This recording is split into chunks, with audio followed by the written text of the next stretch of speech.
Hey everybody, welcome back to the old Firebird Restoration Station. Right here behind me is 1968 Firebird. He's got some issues been working on here today. Actually about 95 degrees of sanity heat, but hey, doesn't stop me from playing cars, getting you out here, getting you involved. What we're gonna do today is work on doing some surgery. We're gonna cut this quarter panel off. You can see here behind me, I have a brand new complete quarter panel assembly, but I have no intentions on replacing the entire thing up here through the sail panel, through the door jamb, because those areas are in great shape. And a couple of other reasons. Let me show you why. Now, like I said, I don't plan on replacing the entire quarter panel because right here, this sail panel, it's in fantastic shape. Even for a vinyl top car, there is no rust damage. I've already fixed the corners here where I had the only spot that had a bit of a rust. Now, if I ever tore this off and did the entire quarter panel, I would lose these little studs. I know it seems kind of minor, but let's keep in mind that that's factory. You can't duplicate that. You make the little screws, but these are only factory one time. This is in great shape, so why would I replace that? Well, because it comes as the entire panel, and it is actually easier to replace the entire thing, but I want to salvage this sail panel off of this quarter panel, because you know, my buddy Brian Minson's channel, we did his 67 Firebird. Since I salvaged these once before for another project, we were able to save his car without having to buy a bunch of quarter panels because, well, these things aren't cheap. But, so you're asking, why am I going to do this? I've got a couple other reasons. I need the full quarter panel. It's going to be kind of silly, but I'll show you back here in the back. But end result, not going to use the sail panel, not going to use the trunk jamb, not going to use the door jambs. Like, why didn't you just buy a quarter skin? Well, it's pretty simple. I know it sounds kind of critical and kind of silly, but the stamping back here in the back, the quarter skins, they don't get the stamping anywhere near correct. It just comes completely flat. And I didn't feel like fabricating that, so I bought an entire quarter panel. Two reasons. I get this correct, and I get extra bonus pieces for in the future if I need them for another project. So that was the thought here behind it, because these door jambs, I'll tell you, this one here is in fantastic shape. And as you can see, the door's back on. I'll tell you why that is here in just a minute too, but this door jamb is in phenomenal shape. Why would I replace it? So we're gonna leave that intact. But the reason you can see here, hinges need oil. The door is back on for a reference point. Doesn't matter what you do. You get this thing perfectly in measurement or specs, and your door gap is awful when done, it doesn't matter. The thing you see when this car is finished are these lines right here. So I'm gonna use this door as a point of reference. You got a top point, you got a center body line, and then you have a body line down here just the same. So I may put the quarter on what looks like or correct measurements, and I go to put the door on later, and the door gap is like huge on top and tiny on bottom because I put this on wrong. Well, that's what I'm gonna use the door for. To me, that is more critical than anything, getting the body lines lined up. So yeah, putting the door back on took a few minutes, but as you can see, the line lines up, and lines up. Those are my reference points to get this thing right. And the other thing you see back on the floor here is my bubble level. This thing is just something that I use here in the garage to make sure we put this thing back together. We don't end up with this quarter panel lower, this quarter panel higher, because I have seen a 1-inch difference side to side on cars and get reassembled. There's ways to prevent that. So we're going to continually measure from the floor up. And then as I cut this quarter panel apart back here, my measurement here didn't change a whole lot, but the part that was kind of strange was this dropped about 1/8 of an inch. So that's why I got the jack and the brick. I'm gonna put that underneath the car. When I go to tie the quarter panel back together, I'm gonna lift the body up just a little bit to get that 1/8 inch back out of it, because it should be 23 5/8. This side is just a little bit lower. Now this side is 34 1/16 to this body line to my bubble level. So like I said, as I'm cutting this thing apart, as I'm working on it, I'm continuously coming back and checking measurements and reference points to make sure when I'm done, everything's good and lined up. Now, unfortunately, I can't show you what's going on back here. The tail panel, where I was buying a full quarter panel for this little goofy line and the shape right, he asked, John, why would you bother with all that? It doesn't seem to make any difference to me, but there's actually supposed to be a gap between the tail panel and the quarter panel. Actually, I'll show you here on the 69 Bird here I have. The factory, when assembling these cars, this is one of my biggest pet peeves looking at these cars, there's actually supposed to be a gap. No filler, no seam sealer, just open. Now, most of the time it's all tied together real tight, or someone's actually filled it full of putty or whatever they've done. Or if you buy the replacement quarter skins, sometimes they go over top of it and weld it through here and put a bunch of filler in there. Well, I like the looks of this. It takes a little more time, but I think this makes it look like the car is closer to original, and put forth a little more effort to make it look nice. Now the question becomes, where do you cut it at? I've tried this several different ways over the years. I've made the cut on the front. laid it over top, and then did a lap weld across it and buffed it. Yeah, that works okay, except when you poke your head on the inside, you see all that. I just kept working on different ways of doing it. I've actually come in through here about a 1/2 inch back, cut the quarter panel out, then cut them both and line it up and butt weld it. That seems to work pretty good, but it is a lot of work to get the thing lined back up and welded and buffed. So I think I'm still gonna do it that way this time around, but I'm gonna do a little different how I cut it.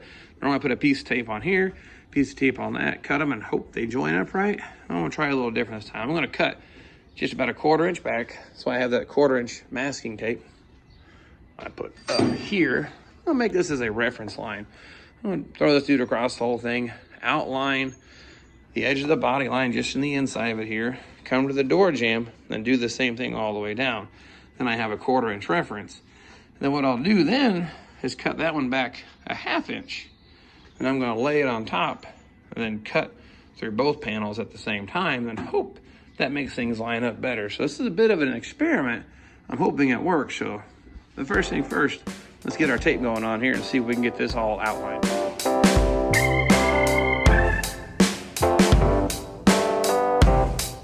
I guess what I was thinking, since I love my tape so much, I needed to duplicate the radius twice, so I'm going to try to do the corners round. I was doing some homework and research that bringing two panels, do two lines into a right angle, more chance for warpage. So I'm going to try doing a radius in here and see if that helps out or reduces the chance for an issue. So the problem is I got to cut on this side of the line on this one and this side here, so I got to get the radius laid out here, and I'll trace that into place. And then what we're going to do is get to cutting.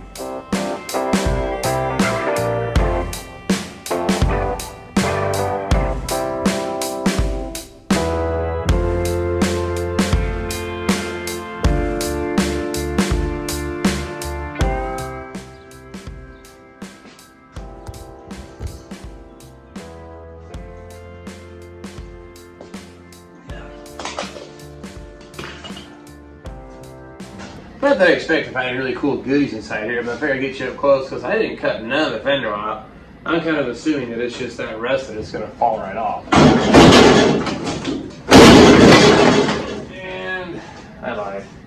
There's one little spot I think holding me on. Nice. Huh. Window rig goes to pieces. Well, we got one little spot here, so that's an easy fix.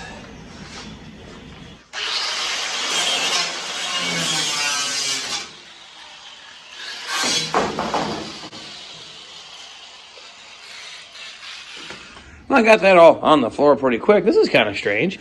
There's 3 holes here drilled in the fender well. Now, I don't see any collision damage. This is the original sheet metal, and on the outside had the original paint on this side. So what the heck happened here? Well, who knows, but anyway, you can tell this outer wheel housing is garbage. I don't plan on obviously salvaging this. I have a whole new one sitting right there. We're going to replace probably the entire thing.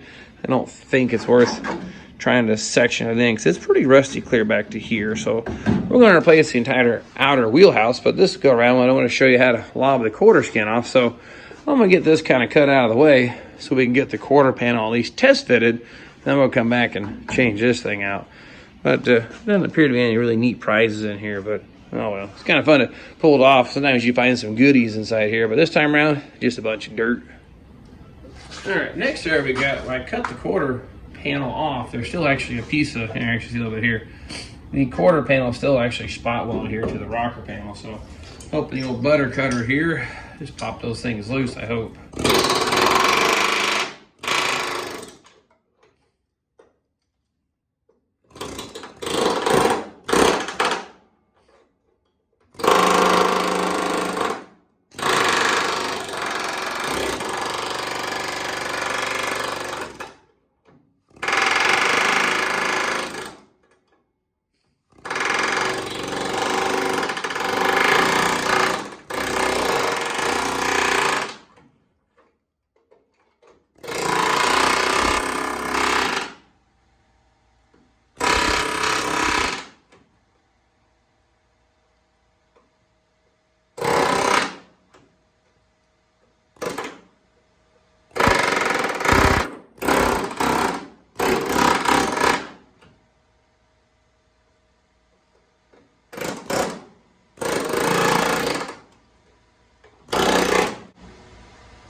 That's out of there.